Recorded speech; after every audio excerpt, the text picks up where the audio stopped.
శుభోదయం మిత్రులారా. ఒక మనిషికి ఎంతో అవసరము పడే సందేశం చెప్పడానికి నేను ప్రయత్నిస్తున్నానండి. ఇది మీరు అర్థం చేసుకుంటారని భావిస్తున్నాను. మిత్రులారా, మనిషికి రెండు రకాలు. ఒకటి వచ్చి ఎంతో అద్భుతంగా విజయం సాధించి అతని కుటుంబంతో హాయిగా బ్రతకడం అనేది ఒకవైపు. ఇంకొక వైపు మనిషి హీనంగా బ్రతుకుతూ అతని కుటుంబాన్ని కూడా ఇబ్బంది పాలు చేయడం అనేది మరొక వైపు. అయితే మరి దైవం ఈ ఇద్దరికి రెండు కళ్ళు, రెండు చెవులు, ఒక ముక్కు, ఒక నోరు, ఒక బాడీ ఇవ్వడం జరిగింది కదండి. అంతకు మించి ఎంతో అవసరమైన మైండ్ ఇద్దరికీ సేమే కదా.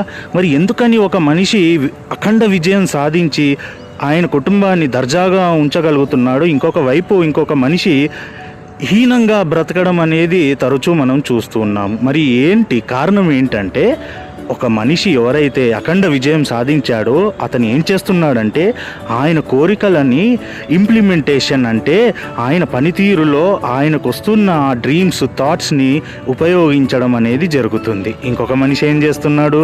కలలని కలల్లాగానే ఉంచేసి ఆ థాట్స్ని కదా ఇంప్లిమెంటేషన్ అంటారంటే అతని రోజు జీవితంలో అవి ఉపయోగించకుండా హీనమైన పరిస్థితికి గురి కావడం అనేది జరుగుతూ ఉంటుంది. కాబట్టి ఏ మనిషి అయితే అతని కోరికలని ఇంప్లిమెంటేషన్కి తీసుకొచ్చి అవిట్లని ప్రతిరోజు వాటిపైన కృషి చేయడానికి ప్రయత్నిస్తాడో ఖచ్చితంగా ఆ మనిషి అఖండ విజయం సాధించి ఆయన కుటుంబాన్ని ఎంతో దర్జాగా బ్రతకనివ్వడం అనేది జరుగుతూ ఉంటుంది.